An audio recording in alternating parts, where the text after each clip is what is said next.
In our professional health conscious culture for working professionals, in a sense, would you say that type of facility coming in brings up a whole community? It absolutely does. I mean, Northern Liberties, we were in there in 2007 and it's just boomed since then. I'm not saying it's all because of us. There's so many other reasons, but it's definitely an anchor for a neighborhood. I've seen it in Graduate Hospital has been great. Fishtown has been great. We've been over in South Philly.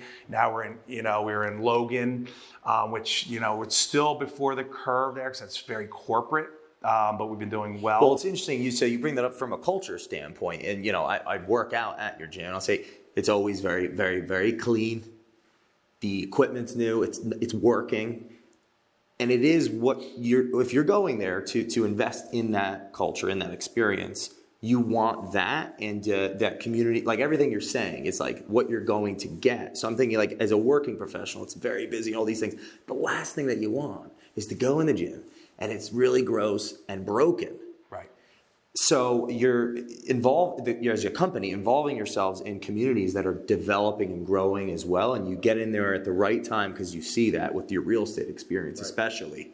You can actually help uplift the community because people are moving into these communities because they want to start lives as well for the long term, and in a health conscious culture.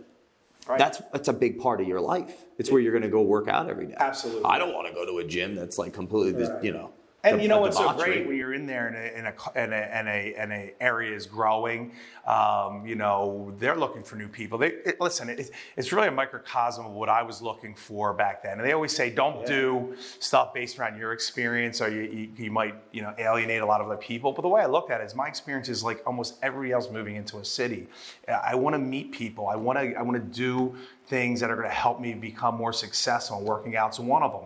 And then if you can work out and meet great people, that's a perfect combo. Mm-hmm. So, while we were getting into these places, my biggest responsibility to the community was when people came here, they felt welcomed. It was clean. Listen, everybody is super, super busy. So if you're going to carve out an hour, half an hour, 2 hours, whatever amount, and you're going to come to my facility, as I was looking for, I want to make sure that we have certain standards set, right? Where you walk in, you feel welcomed.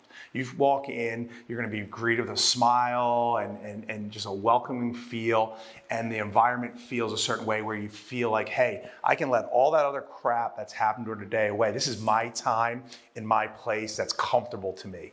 And then you keep it clean because no one wants to be in a dirty place. Sounds super simple, but it's hard when you have 1,000 check-ins a day and people go all over the place. It is super important to us. And we want to make sure we have programming that helps people build sub-communities within our bigger community of City Fitness. Because listen, when you're in there working out the headphone on, it's not easy to meet people. But if you break those people down, and especially in our world of social media and all that stuff where people don't always face-to-face, you get people into small groups, you start to see interaction, and it's beautiful. People start to build friendships, accountability, things like that. So, we always say we have one big community, City Fitness, but within all these City Fitnesses, we have sub-communities, which could be our studios, be it yoga, be it spin, be it, our Burn studio, which is our Group X studio, or maybe it's our We Fit large group training, or it's our Thrive. There's just so many communities, within our communities, and it's just like a little city in there that, people are all, doing something to make their lives better, but also meeting other people. So, and I think that all then spills out into the community.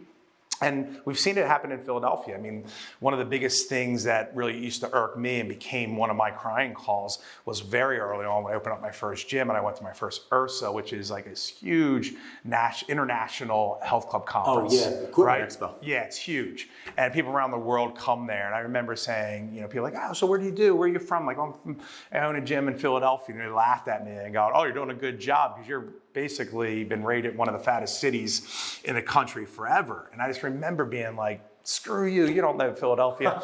And one of my biggest crying calls, I want to take, Philadelphia from one of the fattest cities to one of the fittest cities. And everybody thought I was crazy. But, a movement starts with small things. And, it was 1 gym, 2 gyms, 3 gyms, but then going outside of our 4 walls and including other gyms doing our My City Moves or our promotion events or doing other charity work or doing just other things to make now Philadelphia, going to Ursa and going out internationally, and people are coming to Philadelphia saying, hey, there's a health scene here. Not just great cheesesteaks, Wow. So I mean, it's. So is that the vision? That was to bring up. That was the vision, and it's continuing. And I can't do it all alone. And other entrepreneurs in the fitness and the other businesses that support us and the other places grow these things. I mean, we are becoming a health-centric city, which is amazing to me, because no one would ever thought that or thought of Philadelphia that way. And it's just great to see it start to, listen, we can affect people within our four walls, but I said, you know what, we have bigger responsibilities than just our members, and we love our members. We're always going to be focused. We're always going to grow that. But, when we start to spread out there and get other people doing a bigger movement, I tell everybody, we try to get other companies that come in and do stuff with us. And other companies, I get it. It's like, hey, your competition, we don't want to talk to you. I'm like, dude, this is going to be good for all of us, because 80% of people don't work out. So we get, another 10% into the marketplace. Number one, we have a healthier, better, vibrant community. But number two, there's more people. I can't take them all. You can have more people come in here. We're all going to be happier. They're going to be happier. It's just a great thing. But you're going to run into people who, and I get it. It's my business. You're competition. You're Eagles. I'm Dallas. Stay away from me.